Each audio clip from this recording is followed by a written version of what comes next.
കില്ലാടി അക്ഷയ് കുമാറിന്റെ ഒരു പടം OTT റിലീസ് ചെയ്തിട്ടുണ്ട്. Kesari chapter 2 the untold story of Jallianwala വാലാബാഗ്. സോ ജിയോ ഹോട്ട്സ്റ്റാറിലാണ് സ്ട്രീം ചെയ്തത്. ഹിന്ദി ഭാഷയിൽ മാത്രമേ അവൈലബിൾ ഉള്ളൂ. ഇപ്പൊ അത്യാവശ്യം ട്രെൻഡിങ് ആയിക്കൊണ്ടിരിക്കുന്ന പടമാണ്. ഈ തിയേറ്ററിൽ വൻ ഹിറ്റായി എന്നൊന്നും ഞാൻ പറയില്ല, പക്ഷെ പീപ്പിൾ അക്സെപ്റ്റൻസ് നേടിയ ഒരു സിനിമയാണ് കില്ലാടി അക്ഷയ് കുമാർ എന്ന് പറയുമ്പോൾ എല്ലാവരും ഇപ്പൊ പുച്ഛത്തോടെയാണ് കാണുന്നത്. അങ്ങേർക്ക് അഭിനയിക്കാൻ അറിയില്ല എന്ന് വരെ പറയുന്നവരുണ്ട്.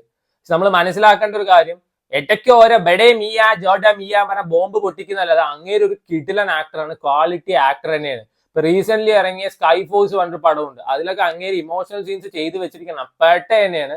പിന്നെ oh my god 2, mission Raniganj, അങ്ങനത്തെ നല്ല സിനിമകളൊക്കെ ഇറങ്ങുന്നുണ്ട്, പലരും അറിയില്ല എന്നേ ഉള്ളൂ. ഇതിൽ അങ്ങേര് പെർഫോമൻസ് ഉണ്ട്. മറ്റേ ശങ്കരൻ നായർ പറഞ്ഞ ക്യാരക്ടറാണ് അങ്ങനെ ചെയ്തിരിക്കുന്നത്. കിടിലൻ, വേറെ ഒന്നും പറയില്ല, അത്രയും കിടിലനായിട്ടാണ് അങ്ങനെ ചെയ്തു വെച്ചിരിക്കുന്നത്. സോ ജാലിയൻ വാലാബാഗ് ഇൻസിഡന്റ് ഈ മറ്റേ ബ്രിട്ടീഷ് ഗവൺമെന്റ് പറയുന്നത് ഒരു ടെററിസ്റ്റ് അറ്റാക്കിനെ അവർ ഡിഫെൻഡ് ചെയ്താണെന്നും ഇവര് പറയുന്നത് അതൊരു ജനോസൈഡാണെന്നാണ്. അപ്പൊ അതിന്റെ ഒരു കോർട്ട് റൂം ഡ്രാമയാണ് ഈ സിനിമയെ കാണിക്കുന്നത്. ഇന്ത്യൻ സിനിമയത്തെ one of the best courtroom dramas എന്നൊക്കെ പറയാൻ പറ്റുന്ന പടം അടിപൊളിയായിട്ട് എടുത്തു വെച്ചിരിക്കുന്നത്. ഡോക്യുമെന്ററി ടൈപ്പ് അല്ല, കമേഴ്ഷ്യൽ എലമെന്റ്സ് ഒക്കെ കൊണ്ടുവന്നിട്ടുണ്ട്. അതായത് കിടിലൻ ഡയലോഗ്സും അടിപൊളി മ്യൂസിക് വർക്കാണ്. 2-3 പാട്ടും കാര്യങ്ങളൊക്കെ ഉണ്ട്. അത് പറഞ്ഞിട്ട് 10 ആള് പോയിട്ട് 100 ആളെ അടിച്ചിടുന്ന സീൻസ് അങ്ങനെയൊന്നുമില്ല. ഇതിൽ അക്ഷയ് കുമാറിന്റെ എൻട്രിക്ക് ഒരു മ്യൂസിക് ഇട്ട് കൊടുക്കുന്നുണ്ട്, അത് അടിപൊളിയായിരുന്നു. ചില സീൻസ് ഒക്കെ ഗൂസ് ബംസ് മൊമെന്റ്സ് ഒക്കെ നമുക്ക് വേണമെങ്കിൽ പറയാം, അത്രയും രസത്തിൽ എടുത്തു വെച്ചിരിക്കുകയാണ്. ഇതിൽ നമ്മുടെ അക്ഷയ് കുമാറും അതേപോലെ തന്നെ മാധവനും തമ്മിൽ 1-2 ഫേസ് ഓഫ് സീൻസ് ഒക്കെ പെട്ടായിരുന്നു കേട്ടോ. മാധവൻ വന്നപ്പോൾ അക്ഷയ് കുമാർ സൈഡായി എന്നൊക്കെ പറയാം, പിന്നീട് അങ്ങേര് തിരിച്ചു വരികയൊക്കെ ചെയ്തു. എനിക്ക് പേഴ്സണലി ഭയങ്കര ഇഷ്ടപ്പെട്ട ഒരു സിനിമയാണ്. അതേപോലെ തന്നെ ഇതിൽ മറ്റേ ജനറൽ ഡയർ എന്നുള്ള ക്യാരക്ടർ ചെയ്ത ആ ഒരു ആക്ടർ അടിപൊളിയാണ്, നമുക്ക് കണ്ട ചെക്കിടടിച്ച് തിരിക്കാൻ തോന്നും, അത്രയും കിടിലായിട്ട് അങ്ങേര് പെർഫോം ചെയ്തിരിക്കുന്നത്.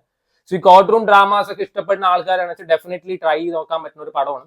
അനന്യ പാണ്ഡെ ഉണ്ടില്ല, അനന്യ പാണ്ഡെ അടിപൊളിയായിരുന്നു കേട്ടോ. ഡെഫിനറ്റ്ലി ഷീ ഈസ് ഇംപ്രൂവിംഗ് നമുക്ക് പറയാൻ പറ്റുള്ളൂ. ആളുടെ ഈ ഇടയ്ക്ക് CTRL കൺട്രോൾ പറഞ്ഞിട്ടൊരു പടം നെറ്റ്ഫ്ലിക്സിൽ ഡയറക്റ്റ് റിലീസ് ചെയ്തിട്ടുണ്ടായിരുന്നു. ആ പടം കണ്ടപ്പോഴേ എനിക്ക് തോന്നുന്നത് ഈ കൊച്ചു നന്നായി പെർഫോം ചെയ്യുന്നുണ്ട്. ഇതിൽ നല്ല രസത്തിൽ തന്നെ പെർഫോം ചെയ്തിരിക്കുന്നത്. റെജീന കാസാൻഡ്രയാണ് നമ്മുടെ അക്ഷയ് കുമാറിന്റെ ഭാര്യയായിട്ട് അഭിനയിച്ചിരിക്കുന്നത്. വലിയ റോളൊന്നും ഇല്ലെങ്കിലും കുഴപ്പമില്ല, നല്ല രസത്തിൽ കണ്ടിരിക്കുക. സോ ഈ സിനിമ തുടങ്ങുന്ന ആദ്യത്തെ ഒരു 10-15 മിനിറ്റ് കുറച്ച് ഇൻസിഡൻസ് കാണിക്കുന്നുണ്ട്. അതിൽ തന്നെ നമ്മൾ ഭയങ്കര ഇമോഷണൽ ആവും. ബേസിക്കലി എനിക്ക് ഭയങ്കര ഒരു ഇമോഷണൽ കണക്ഷൻ കിട്ടിയ സീനാണ്.